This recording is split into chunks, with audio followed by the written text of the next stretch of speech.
Hello, everyone. This is Meenakshi Narula, founder and CEO at Mentoring the Mentors, an institute that accelerates your learning curve. Today, I'm going to share with you some of the important points that I have gone through from a very important document shared with all of us by Directorate of Education, New Delhi, that is on examination and assessment reforms, the guidelines for session 22-23 for classes 3rd to 9th and 11th. Though the document is meant for government-aided and recognized unaided schools in New Delhi area. But the document is so very wonderful. Each and every word I have read for this 11-page long document. And I would like to share with you some of the important points that I really liked. And we all can implement, irrespective of whatever curriculum we are following. So I just want to share with you some of the important points. Please to go through. So here, first of all, this is a snapshot of the document that we all received today, released by Directorate of Education, New Delhi on 1st of July, right? So now what this document talks about. This document says the need of the hour is that the schools must focus on competency-based education so that we'll be able to equip the students to face real-life challenges in an information and technology-driven world. I have already shared a number of videos on my channel related to competency-based education. I have discussed about what is competency-based education, what is the need of competency-based education, how we can achieve it, what are the challenges we can face, and what is the role of teacher in achieving competency-based education.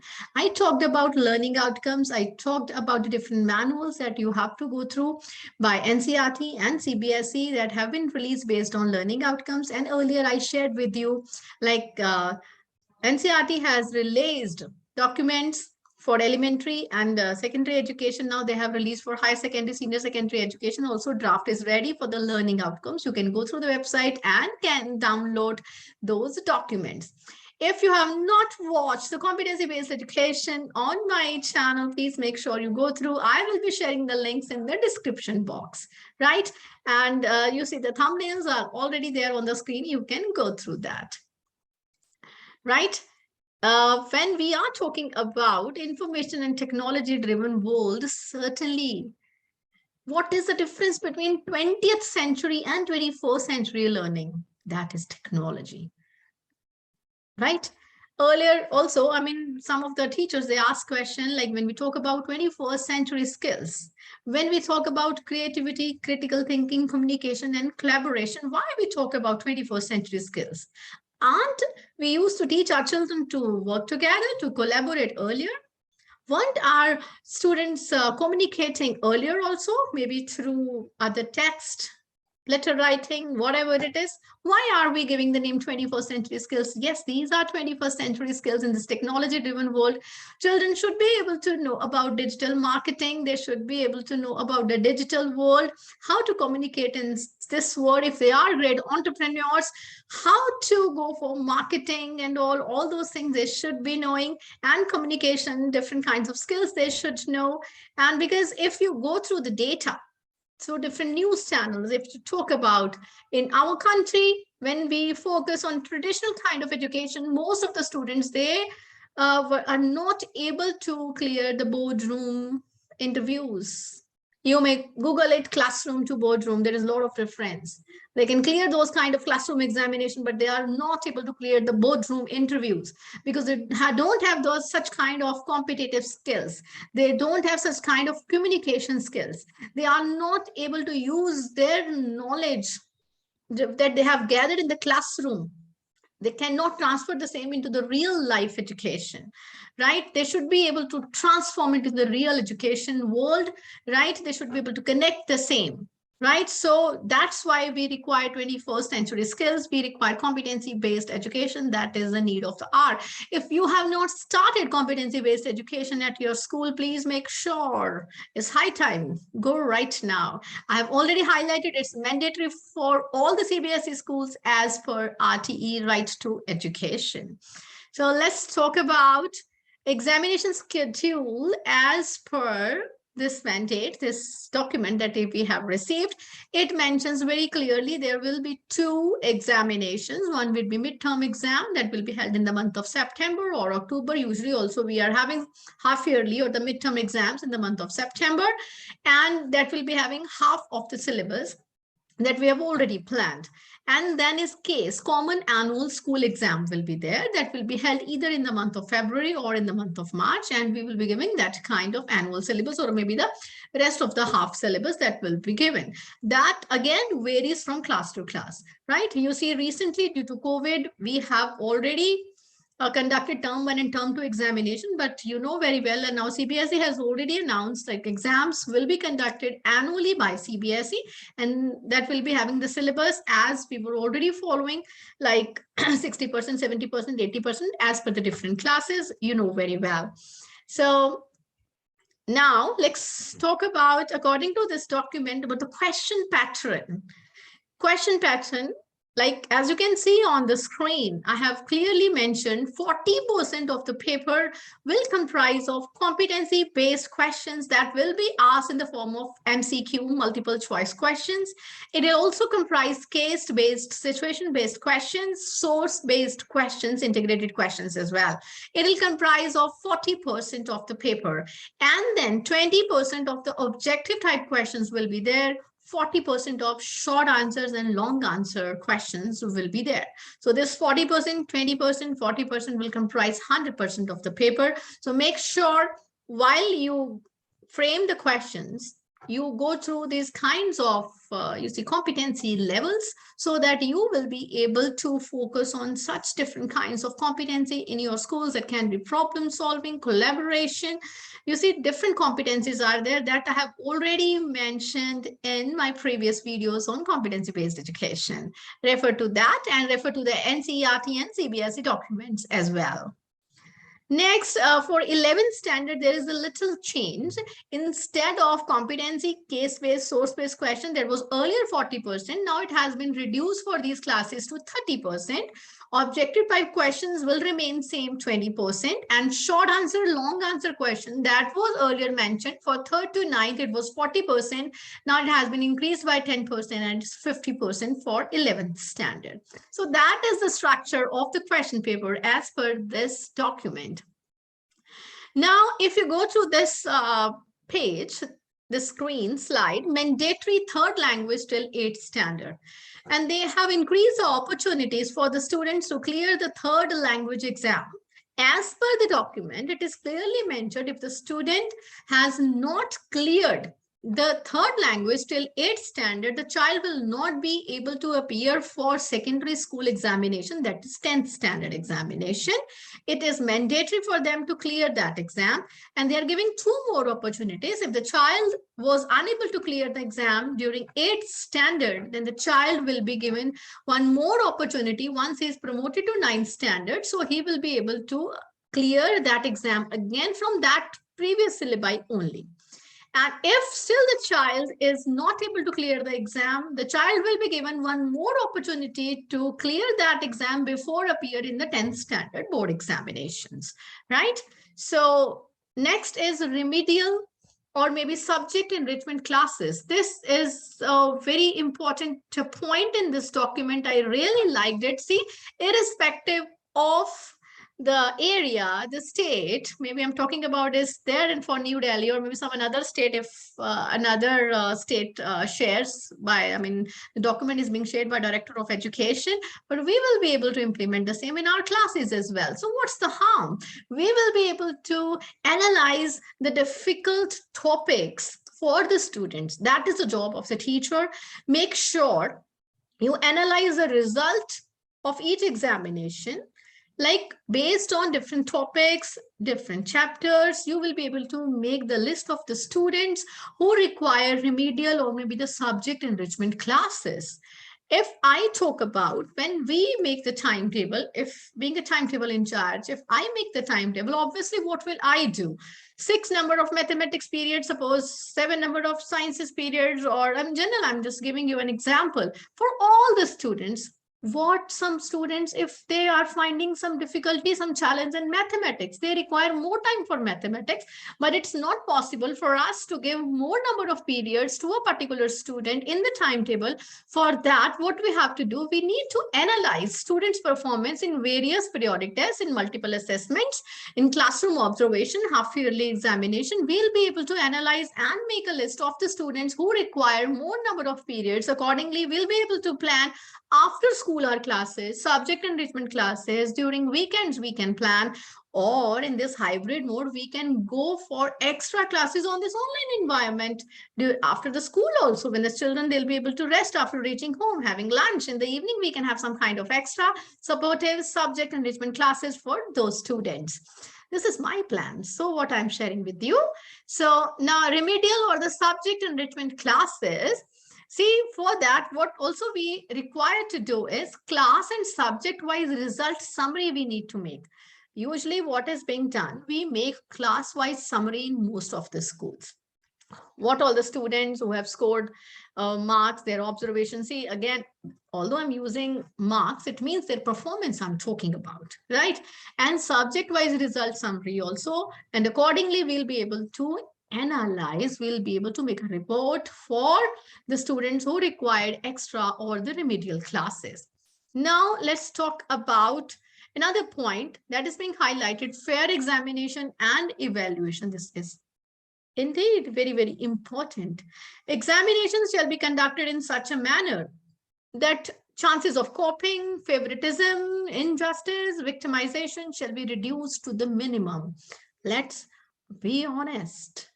We should provide equal opportunities to all our students, right? And there should not be any kind of favoritism based on caste, color, creed, culture. No, they are students and we are teachers.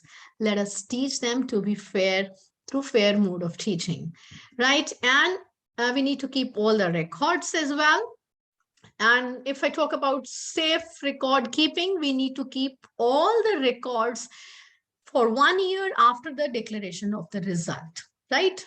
Be it answer sheets, be it any kind of assessment we have taken. Our question paper, obviously, we keep in the library also. We keep one set in our examination room also, that is there with us. Their answer sheets, their formative assessment, our result sheets, analysis, each and everything to be at least kept for 1 year after the declaration of the result. Now, another thing is exemptions and concessions. That is mentioned in the document, like specially abled students in all the grades, right? Irrespective of the grades, they will be given some kinds of concessions. We need to go through Right of Persons with Disabilities Act 2016 issued by CBSE. Accordingly, some facilities, exemptions, concessions will be given to those kinds of students. Now, let's talk about a very, very important point.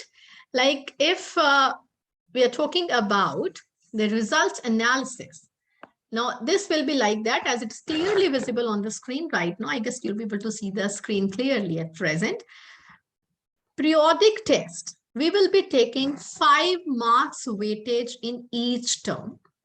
And for that, we need to conduct a 20 marks exam before midterm, like periodic test before midterm for the syllabus that we prescribe, and then 20 marks periodic test number 2 before the annual examination, that will be of 20 marks.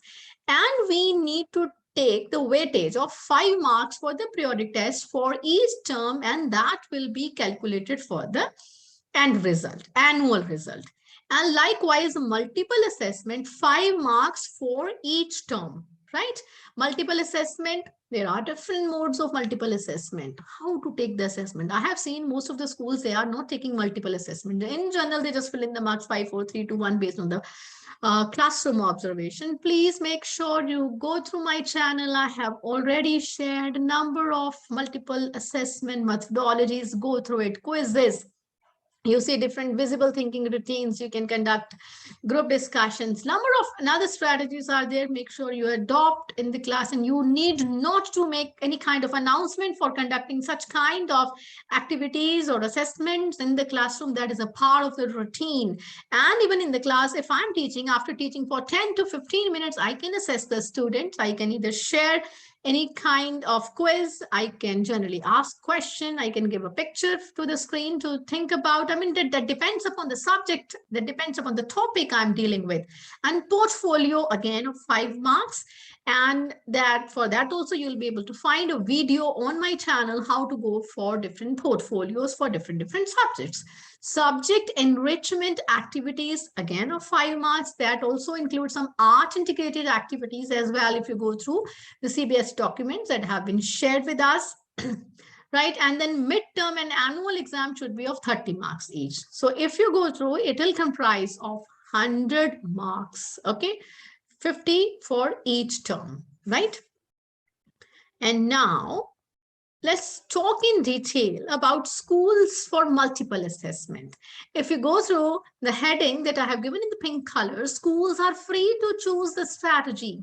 CBSE is not giving any kind of compulsion. Like you have to go through this kind of strategy. You have to conduct the multiple assessment for 20 marks, 10 marks. No, you all are free to conduct the same as per your resources available, as per the subject. I mean, you can go through observation, oral tests, individual group work, class discussion, field work, concept map, graphic organizer, visual representation, etc. And the thumbnail that I have attached here is for the playlist. I'll be sharing the link in the description box for this also. This is a playlist for visible thinking routines, where I've already shared many of the cooperative thinking strategies as well, cooperative classroom activities as well. You go through it, conduct the same in your classes. There are more than, you see, 25 strategies you will be able to conduct and bring that kind of excitement, enthusiasm, engagement in your classes and go for multiple assessment. That is really fun and learning for the students and the teachers as well. Bring that kind of engagement level in your classes. Okay. Now, next is portfolios. I have already shared with you, like there's a thumbnail attached. This video recording is available on my channel for the portfolios. Portfolios, either you can go for journals, you can go for notebook portfolio, you can go for a file record, and in this tech world hybrid mode, you can go for e-portfolios as well. So portfolios comprise of students' best work. It comprises of peer observation, student observation, that is self-observation, parent observation, teacher observation. This is called 360-degree evaluation. Please go through, students. They would love to highlight their work. And let me tell you, as per this document also, it is clearly mentioned, students, they will be able to keep a record of the best work, and they will be free to annotate, give the remarks like, this is my best work, I have learned this thing. And even this is the work that I have done, and from where this is my learning, and I'll be doing better. This is a milestone for me. Right? So please make sure you go through this video also. And soon I will be uploading another video on portfolios for details, so that you'll be able to make some changes. You see, I also don't stick to one particular performer that I do. I keep on revising, be it is a lesson plan, be it portfolio, be it an anecdotal record. Change is the only constant in the world. I hope you all agree.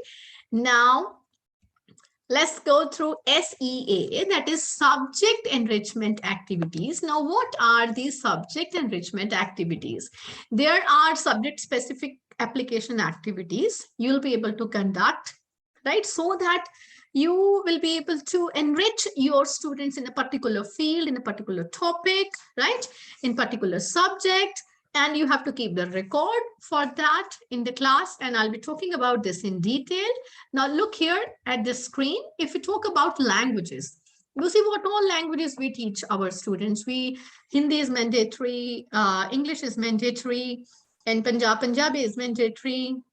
right? And likewise, regional languages, they are being mandatory. We are teaching third language also. So such kind of strategies, if this document talks about, like activities conducted under subject enrichment in the language should aim at equipping the learner to develop effective speaking and listening skills.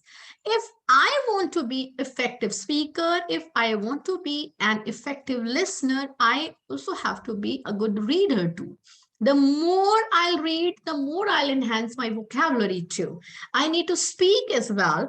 For that, you will be able to find the different reading skills videos, reading strategies on my channel. There are in total 5 videos you will be able to find. Any these videos, I have talked about more than 25 strategies to be adapted in your classroom so that you will be able to focus on effective speaking, listening, reading skills of your students. Because most of the time, our focus is on only writing, writing, writing. We forget about reading, speaking, and listening.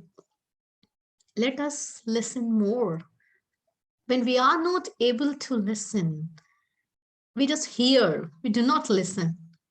Need not to tell you know the difference between hearing and listening.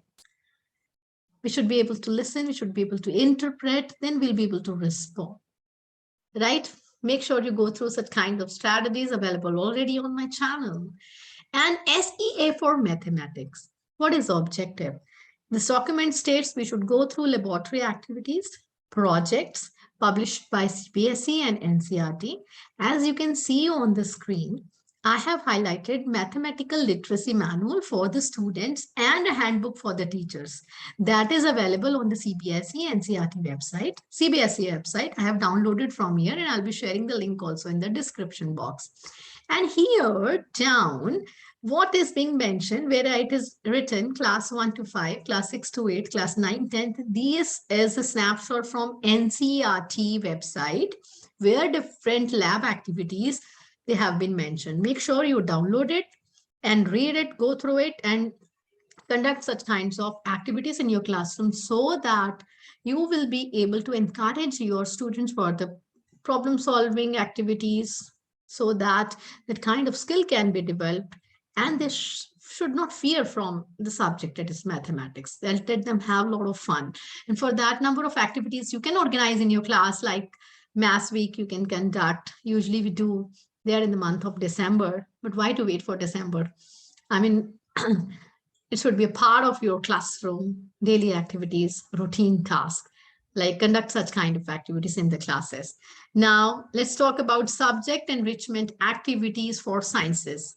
If I talk about science again, then science also, teacher's manual on scientific literacy is available on CBSE website. Teacher energized resource material, we call it TERM, Teacher Energized Resource Manual, that is available for mathematics as well as sciences from class 6 to from class 10. Make sure you also go through this manual and conduct such kinds of activities. That is will be very, very helpful manual for you. Okay. And on the NCERT website, there is also, as you can see here, now you'll be able to see it a bit better. On the screen, as you can see, on this NCERT website, for sciences, number of activities have been mentioned for different chapters, for different themes. Project work is there, exemplar projects are there, exemplar educational games are there. Games are always fun to learn. Children, they just look forward to it and they retain the subject, the content for a longer period of time. That is for the deeper understanding. Make sure you conduct such kinds of activities in your classes.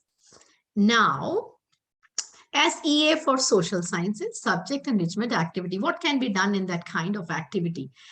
Document says map in the project work, and you can relate the same to art and culture as well. When we talk about art and culture, let me tell you why to forget about Ek Bharat Shresth Bharat activities. art integration activity. You can have subject enrichment activity through Ek Bharat Shresth Bharat. We are already having a list of paired state that is available on Ek Bharat Shresth Bharat website. You go through, Google it, you will be able to find, and we have already been conducting it past 2 years. Make sure you conduct the same, such kinds of activities, different kinds of project. You all have been doing it. Let us do it so that children will be able to know more about the culture of their state, the culture of the paired state. Okay, you can go through it. Such kinds of activities, role plays, and anything, I mean, you would like to do, you can go ahead with that. Options are numerous. So now let's go ahead for the next activity. Co-scholastic activities. You know, in classroom, we conduct scholastic activities, we conduct co-scholastic activities for the holistic development of the students. So from 6th to 8th, they have given a 3-point grading scale for co-scholastic activities. Is A, B, and C. A for outstanding, B very good, C for fair. So, and what all areas to be assessed? Co-scholastic areas: work education, art and craft, health and physical education. And the rubrics is also being given on the website: regularity, sincere participation, teamwork, collaboration, and there are many more. You go through it. Obviously, when we talk about art and craft, we talk about creativity, craftsmanship. When we talk about work education, whether it is useful for the community, collaboration, teamwork, right? Are your routine task, regularity, health and physical education. Okay, the number of games you are participating in, sports, karate, NCC, whatever is there in your school, that can be assessed in that, right? And grading scale from 3rd to 8th, the same is given on the screen that has been mentioned in the document, right? This is for 3rd to 8th. In our school also, previously we were using A star A for till class 5, and from 6 onwards we were following this grade scale. Make sure, I mean, if you would like to use this, or maybe you're already using, you can go through this because this is mentioned in this document. Now, assessment of mindset curriculum, happiness and Deshbhakti. I have not started it. I mean, obviously, if I talk about Deshbhakti, if I talk about happiness, it's not only meant for the people who are residing in Delhi. It's not only meant for people who are studying in the schools that are there in Delhi. We can also go through. Let's be happy. Let's explore how we can increase the happiness index of our students. Deshbhakti, patriotism, that feeling should be there in each and every one. Why not to explore the curriculum? Why not to go through it like what is mentioned over there? Though in this document, it is clearly mentioned, like there will be examination also, multiple assessment, portfolio, midterm. So what, we are not conducting examination, being not, we are not under that umbrella of this Delhi schools, government aided, recognized and all, but at least we can go through it. We can have such kinds of activities. We are teaching life skills. We are teaching values. If we do not have the feeling of patriotism, so what about those life skills and values? Let us go through that. I am eager to teach my children happiness and Deshbhakti. Let me discuss, and you can need not to allot any separate period for that. Sorry. You can conduct the same during quality circle time. We are having quality circle time in our classes in the morning. You can have, you see different activities in the class, in the activity club. You can have assemblies on this happiness and Deshbhakti curriculum. Please make sure you go through it. Okay, so this is what I just would like to talk about. Though there is so much other things also, so many other things that have been mentioned in the document. It is mentioned about the 9th standard, 11th standard subjects also, they have been mentioned over there. Vocational curriculum and all this I may discuss in the upcoming video, because my objective was to, this document can be implemented irrespective of your board, your school board, your whatever, I mean, books you are following, whatever curriculum you are following. But see, everywhere we are going for SEA, subject enrichment activities, we are going for multiple assessment, we are going for portfolios. This weightage has been little bit changed, but number of activities are there. Make sure you go through. And I'm really very elated, proud to share, like I have been contributing in achieving this task of competency-based education, and I'm helping you all. And I really appreciate the love, the support that I'm getting from all of you in the form of likes and subscriptions. I really love it. The number of views have been increasing on the channel. Please make sure a feedback is very, very important for me. And you do not forget to ping in the chat box for feedback. I would love to read your feedback, comments, and would like to work on that. My sole objective is to help achieve SDG 4 quality education, and this cannot be a standalone activity. Let's all join our hands. Let's all bridge the gap so that our children can easily walk on and will be able to be the global citizens, 21st century learners. Thank you. Thanks all. From Meenakshi Narula at Mentoring the Mentors. Have a good day.